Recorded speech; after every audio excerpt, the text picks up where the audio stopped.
अभी आप Bihar board 12th का 100 मार्क्स का इंग्लिश पढ़ रहे हैं। A pinch of snuff is a short story written by Manohar Malgaonkar. It is a profound comedy full of wits and adventure. The author is not very much interested in entertaining a guest.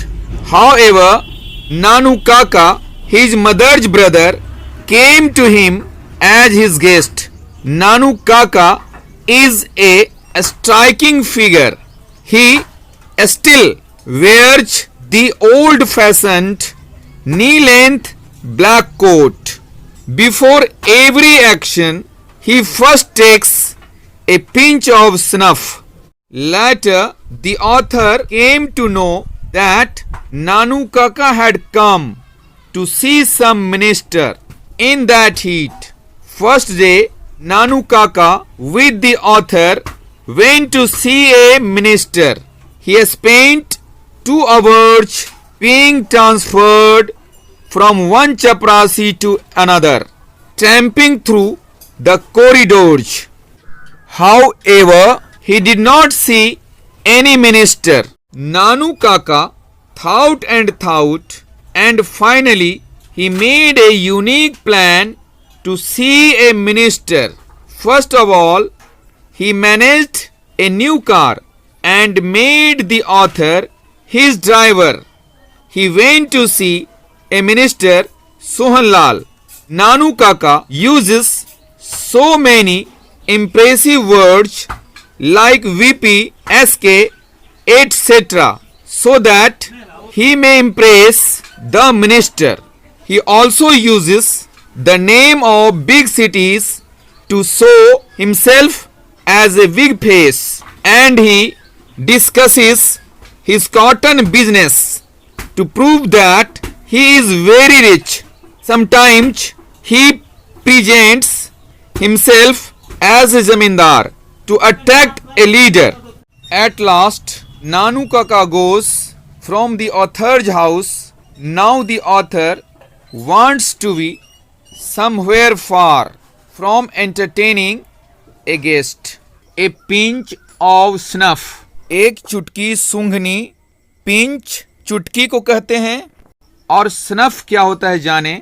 आपने देखा होगा कुछ लोग तंबाकू जब लगाते हैं तो वे तंबाकू को एक हथेली पर रखकर और उसमें चूना मिलाकर दूसरे हाथ के अंगूठा से इसे रगड़ते हैं, और कुछ देर रगड़ने के बाद इसका मोटा वाला भाग लोग खा लेते हैं और महीन भाग फेंक देते हैं। परंतु कुछ लोग महीन वाले भाग को रख लेते हैं और नाक के पास इसे रखकर सूंघते हैं। इसी महीन वाले भाग को सूंघनी कहा जाता है। यहाँ राइटर एक ऐसे व्यक्ति की कहानी कहते हैं जो हर काम को करने से पहले एक चुटकी सूंघनी सूंघते हैं। इसीलिए इस कहानी का नाम, इस कहानी का शीर्षक, इस कहानी का हेडिंग उन्होंने एक चुटकी सूंघनी रखा है। पहली पंक्ति हम लोग देखें, ए पिंच ऑफ स्नफ, एक चुटकी सूंघनी, इज है ए शॉर्ट स्टोरी, एक छोटी कहानी, रिटन लिखा हुआ, बाई मनोहर मालगांवकर, मनोहर मालगांवकर के द्वारा। इस पूरी पंक्ति की हिंदी देखें, ए पिंच ऑफ स्नफ मनोहर मालगांवकर के द्वारा लिखी गई एक छोटी कहानी है। It is A profound comedy, यह एक अत्यधिक प्रभावित करने वाला सुखांत नाटक है। फुल ऑफ विट्स, सूझबूझ से भरा हुआ, बुद्धिमानी से भरा हुआ, एंड एडवेंचर, और साहसिक कार्यों से। यह सूझबूझ और साहसिक कार्यों से भरा हुआ, अत्यधिक प्रभावित करने वाला एक सुखांत नाटक है। द ऑथर इज, लेखक हैं, नॉट वेरी मच इंटरेस्टेड, बहुत अधिक इच्छुक नहीं, इन एंटरटेनिंग ए गेस्ट, एक मेहमान की अवभगत करने में। लेखक मेहमानों के अवभगत में बहुत अधिक रुचि नहीं रखते हैं। हाउएवर, हालांकि नानू काका, हिज मदर्स ब्रदर, उनके मामा, केम आए, टू हिम उनके पास, एज हिज गेस्ट उनके मेहमान के रूप में। तो भी उनके मामा नानू काका मेहमान के रूप में उनके यहाँ आ गए। नानू काका हैं ए स्ट्राइकिंग फिगर, अति प्रभावशाली व्यक्ति। नानू काका अति प्रभावशाली व्यक्ति हैं। ही स्टिल वेयर्स, वह फिर भी पहनते हैं, वह अभी तक पहनते हैं। द ओल्ड फैशन्ड, पुराने फैशन वाला। नी लेंथ, घुटनों तक लंबा। ब्लैक कोट, काला कोट, फिर भी वे पुरानी शैली के घुटनों तक लंबे काले कोट पहनते हैं। बिफोर एवरी एक्शन, प्रत्येक काम से पहले। ही फर्स्ट टेक्स, वह सबसे पहले लेते हैं। ए पिंच ऑफ स्नफ, एक चुटकी सूंघनी। हर एक कार्य के पहले वे एक चुटकी सूंघनी लेते हैं या एक चुटकी सूंघनी सूंघते हैं। लेटर, बाद में। The author came to know, लेखक को मालूम हुआ। दैट की नानू काका हैड कम, नानू काका आ चुके थे। टू सी, मिलने के लिए। सम मिनिस्टर, किसी मिनिस्टर से। इन दैट हीट, उस गर्मी में। बाद में लेखक को मालूम हुआ कि नानू काका उस गर्मी में किसी मंत्री से मिलने आए थे। फर्स्ट डे, प्रथम दिन।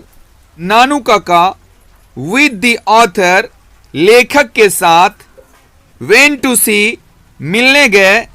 ए मिनिस्टर, एक मंत्री से। प्रथम दिन लेखक के साथ नानू काका एक मंत्री से मिलने गए। ही स्पेंट 2 hours, उन्होंने 2 घंटा व्यतीत किया, उन्होंने 2 घंटा बिताया। बीइंग ट्रांसफर्ड, स्थान बदलकर। फ्रॉम वन चपरासी टू अनदर, एक चपरासी से दूसरे चपरासी तक। ट्रैम्पिंग, धप-धप करते हुए। थ्रू द कॉरिडोर्स, गलियारों से होकर। उन्होंने गलियारों से होकर धप-धप करते हुए एक चपरासी से दूसरे चपरासी तक जाकर 2 घंटे व्यतीत कर दिया। हाउएवर, हालांकि। ही डिड नॉट सी, वह नहीं देख सके, वह नहीं मिल पाए। एनी मिनिस्टर, किसी मंत्री से।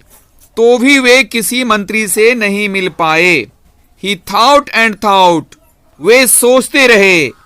एंड फाइनली, और अंततोगत्वा।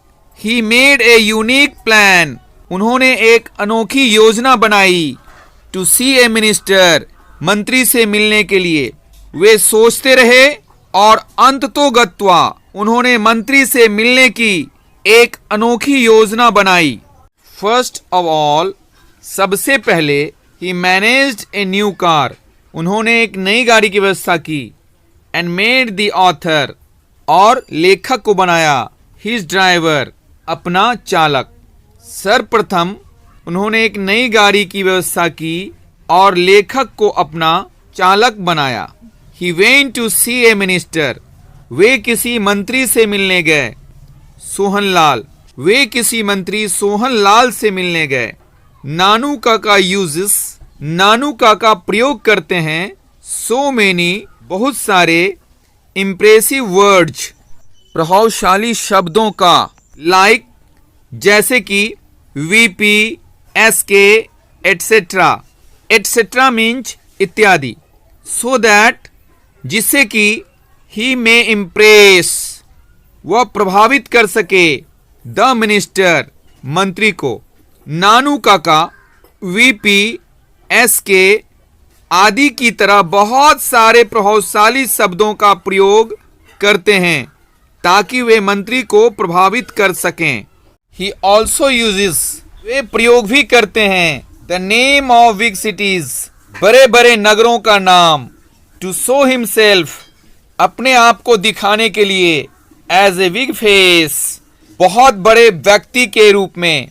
वे अपने आप को बहुत बड़े व्यक्ति के रूप में दिखाने के लिए बड़े बड़े शहरों के नामों का भी प्रयोग करते हैं। एंड ही डिस्कसेस, और वे चर्चा करते हैं और वे उल्लेख करते हैं। हिज कॉटन बिजनेस, अपने कपास के व्यवसाय को, टू प्रूव दैट, सिद्ध करने के लिए कि ही इज वेरी रिच, वह बहुत अमीर हैं, वह बहुत धनी हैं। और वे अपने कपास व्यवसाय की चर्चा यह सिद्ध करने के लिए करते हैं कि वे बहुत धनी हैं। समटाइम्स, कभी कभी, ही प्रेजेंट्स हिमसेल्फ, वह अपने आप को प्रदर्शित करते हैं एज ए जमींदार, जमींदार के रूप में, टू अट्रैक्ट ए लीडर, किसी नेता को आकर्षित करने के लिए।